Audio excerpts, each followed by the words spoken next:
Learn English online at Best Training School. Hi everybody, welcome to your 11th English class. Are you ready? Alright, let's start. We are still on the topic simple past versus present perfect. And today we are going to talk about duration in the past and up to now. Don't confuse past duration with past progressive action. A past progressive action is a TPA. A temporary progressive action occurred around a mentioned point in the past. We are just interested in the action, but not in the time span of the action. That's why we use the past continuous tense. On the other hand, when you are talking about a definite period in the past, so we are interested in the time span which often indicated by expressions such as for or ago. In that case, we use the simple past tense. Look at the timeline and you'll understand what I mean. These examples will straighten your explanation. I studied at university for 8 years. It was a past experience which took place for 8 years. I was a student at Harvard University 3 years ago. Another past experience, but here I'm not interested in the period when I was a student, but in the period between the time when I finished my study up to now. The adverb ago refers to a period of time that is completed and started from a point in the past up to now. How long did you live in Paris? I lived for 5 years. This sentence shows a completed period. It's clear. I resigned 2 weeks ago. I worked for them more than 13 years. The first part of the sentence refers to the second part that shows a completed period, 13 years. So, the use of the adverb ago emphasizes the period between a point in the past in reference to the end of 13 years up to now, 2 weeks ago. If I rewrite this sentence 2 weeks later, I'll say, I resigned 4 weeks ago. I worked for them more than 13 years. The completed period with 4 doesn't change, but the ongoing period with ago could change according to the point up to now. We talked on the phone just for 5 minutes. Either for a short or a long period, a completed period is expressed by the simple past tense with for.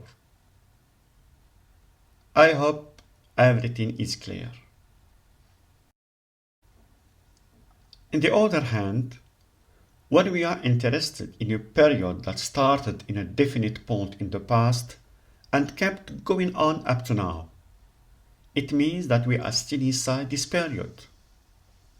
Usually we use the question how long, and the answer is always stressed either by since, using a specific time in the past. This time can be a date or another action in the simple past tense, or by for to show a period of time.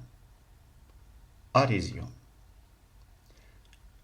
When we answer the question how long in the present perfect, we use since to give the beginning of the action in the past, or we use for to mention the period up to now. Let's clarify this explanation by some examples to make it easy to understand.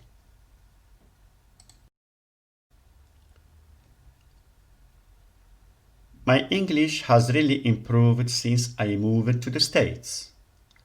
This progress in English started in a specific past time, since I moved to the States, and continue up until this moment of speaking. It's an unfinished action which can be expressed only with the use of the present perfect tense. Palestinian peoples have been in war for a long time. This war started before now and still exists its duration up to now.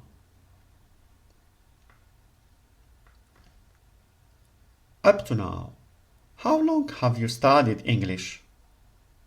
My question is clear. You can guess that I'm talking to a student who is still studying. I've studied English at university for 4 years. His or her answer is clear too.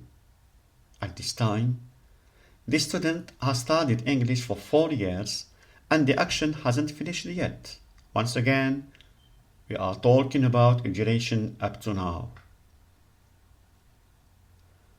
I'd like to make a notice about the two last sentences. That we can also use the present perfect continuous tense. Look, how long have you been studying English? I've been studying English for 4 years. Both tenses are correct for those two examples. But we'll talk in another video about this tense. The last one. They have worked for a long time, soon they'll retire. This sentence shows us also a period of time that started in the past, even the date isn't mentioned, and continue up to now. The use of for emphasizes a period that still exists. Don't confuse with the present continuous, which express a temporary progressive action without any information about the duration of the action. I'd like you to focus on the following examples. They were married for 15 years. And they have been married for 15 years. In the first sentence, the use of simple past implies that the duration of 15 years is over, and this couple now are divorced. In the second sentence, the use of the present perfect implies that the duration of 15 years isn't over. This couple are still living together up to now. I worked at this company for 20 years before I retired. And I have worked at this company since I was 18 years old. The difference is crystal clear between those two sentences. The first one is the duration in the past expressed by the simple past tense. The second one, expressed by the present perfect tense, shows us a duration up to now. She lived in Dublin 3 years ago, now she lives in Paris. And she's lived in Paris for 3 years. In the first sentence, the adverb go, always used with the simple past tense, and together show a complete period of time that started from a specific point in the past up to now. The second sentence, in which we have used the present perfect tense, shows us an unfinished period for 3 years up to now, and it exists now and later. That's all for today.